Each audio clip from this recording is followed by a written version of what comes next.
স্বাস্থ্য অধিদপ্তরের প্রস্তাবিত মাঠ পর্যায়ে কর্মরত স্বাস্থ্য সহকারীদের নিয়োগ বিধি সংশোধন পূর্বক স্নাতক সম্মান সংযুক্ত করে 14তম গ্রেড প্রদান ও ইন সার্ভিস ডিপ্লোমা প্রশিক্ষণের মাধ্যমে 11তম গ্রেডে উন্নতিকরণ, টেকনিক্যাল পদমর্যাদা প্রদান, পদোন্নতির ক্ষেত্রে ধারাবাহিকভাবে পরবর্তী উচ্চতর গ্রেড প্রদান সহ 6 দফা দাবিনামা দ্রুত বাস্তবায়নের দাবিতে কেন্দ্রীয় কর্মসূচির অংশ হিসেবে সুন্দরগঞ্জে স্বাস্থ্য সহকারীদের উদ্যোগে অবস্থান কর্মসূচি পালিত হয়েছে।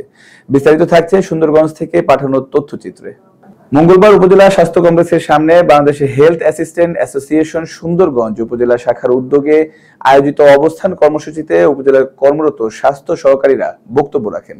এই সময় তারা বলেন, মাঠ পর্যায়ে স্বাস্থ্য সহকারীরা জনগণের দোরগোড়ায় স্বাস্থ্যসেবা পৌঁছে দিতে নিরলসভাবে কাজ করে যাচ্ছে, কিন্তু বঞ্চিত করা হচ্ছে প্রাপ্য মর্যাদা ও সুযোগ সুবিধা থেকে।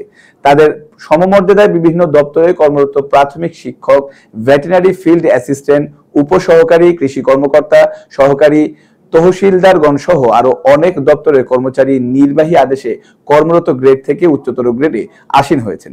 অথচ নিয়োগ বিধি সংশোধন পূর্বক টেকনিক্যাল পদমর্যাদার দাবি, ইন সার্ভিস ট্রেনিং দীর্ঘদিন ধরে আশ্বাসের পর্যায়ে রয়েছে।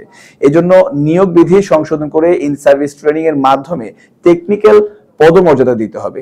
6 দফা উল্লেখ করা হয়েছে, তা দ্রুত বাস্তবায়নের দাবি জানান তারা।